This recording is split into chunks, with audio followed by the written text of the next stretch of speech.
Ahmedabad municipal કોર્પોરેશનની EWS આવાસ યોજનાને લઈને નવો વિવાદ સામે આવ્યો છે. જમાલપુર ખાડિયાના ધારાસભ્ય ઇમરાન ખેડાવાલાએ AMCની સંકલન બેઠકમાં આવાસ ફાળવણીની પ્રક્રિયા પર ગંભીર સવાલો ઉઠાવ્યા છે. ધારાસભ્યના જણાવ્યા મુજબ રેન્ડમ ફાળવણીના કારણે ઓઢવ અને નરોડા જેવા હિન્દુ બહુમતી વિસ્તારોમાં મુસ્લિમ પરિવારોને, જ્યારે સરખેજ જેવા મુસ્લિમ બહુમતી વિસ્તારોમાં હિન્દુ પરિવારોને આવાસ ફાળવાયા છે. તેમના દાવા મુજબ આ કારણે ઘણા લાભાર્થીઓ સુરક્ષા અને સામાજિક કારણોસર નવા મકાનોમાં રહેવા જવા તૈયાર નથી, જેના કારણે અનેક આવાસો ખાલી પડી રહ્યા છે. ઇમરાન ખેડાવાલાએ માંગ કરી છે કે ભવિષ્યમાં આવાસ ફાળવણી દરમિયાન વિસ્તારની ભૌગોલિક અને સામાજિક સ્થિતિને ધ્યાનમાં રાખીને આયોજન કરવામાં આવે, જેથી લાભાર્થીઓ કોઈપણ પ્રકારના ડર વગર પોતાના મકાનોમાં રહી શકે. સંકલન બેઠકમાં તેમણે અન્ય મુદ્દાઓ પણ ઉઠાવ્યા. સરખેજ વિસ્તારમાં નલ સે જલ યોજના છતાં અનેક ઘરોમાં હજુ પાણીનું કનેક્શન ન મળ્યાનો મુદ્દો, ખાનપુરમાં ઝાડ પડવાની ઘટનામાં મૃત્યુ પામેલા યુવકના પરિવારને 5 લાખની સહાય આપવાની માંગ, તેમજ BRTS લેન અને EMCમાં ખાલી પડેલી ટેકનિકલ જગ્યાઓ ઝડપથી ભરવાની રજૂઆત પણ કરવામાં આવી છે. જે ગરીબ લોકોને મકાન ફાળવવામાં આવે છે, અરજદારો તરફથી ઘણી બધી રજૂઆત મારા પાસે થઈ કે તાજેતરમાં સરખેજ વિસ્તાર હોય કે ઓઢવ કે નરોડા વિસ્તારોના અંદર જે પ્રમાણે જે મકાનો ફાળવ્યા છે તેના અંદર બહુમતી અને લઘુમતી બંને સમાજના લોકોને મકાન ફાળવેલા છે.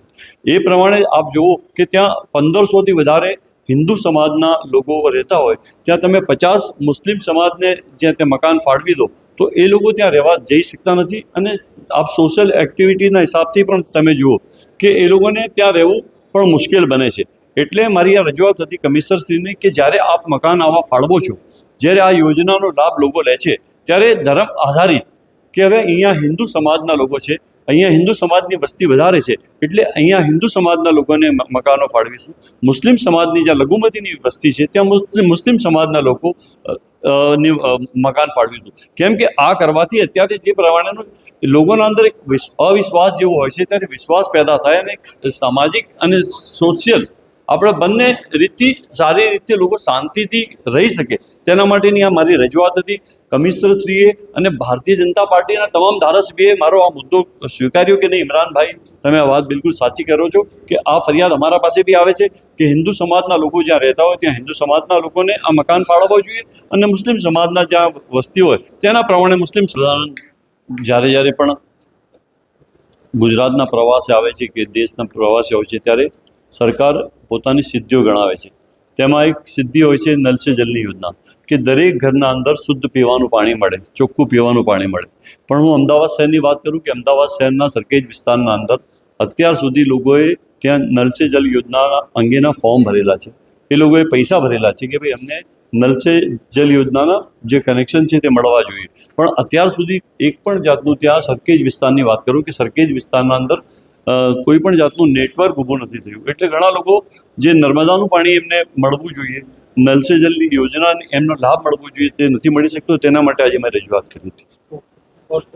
10 દિવસ પહેલાં સામાન્ય વરસાદના અંદર BJP કાર્યાલય ખાનપુર પાસે એક વ્યક્તિ પોતાની એક્ટિવા પર ત્યાં ઊભો હતો. એ સમયમાં એક ઝાડ ત્યાં હતું, તે પડી ગયું, જેના કારણે તેનું સ્થળ પર જ મોત થયું.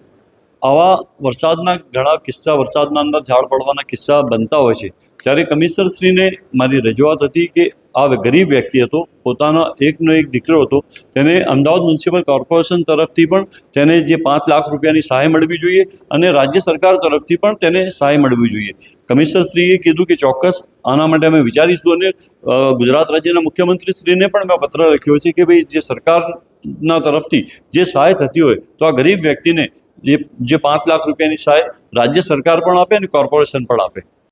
ऐसे ही अन्य खबरों के लिए चैनल को सब्सक्राइब कीजिए. खबरों का नोटिफिकेशन पाने के लिए बेल आइकॉन को जरूर दबाएं.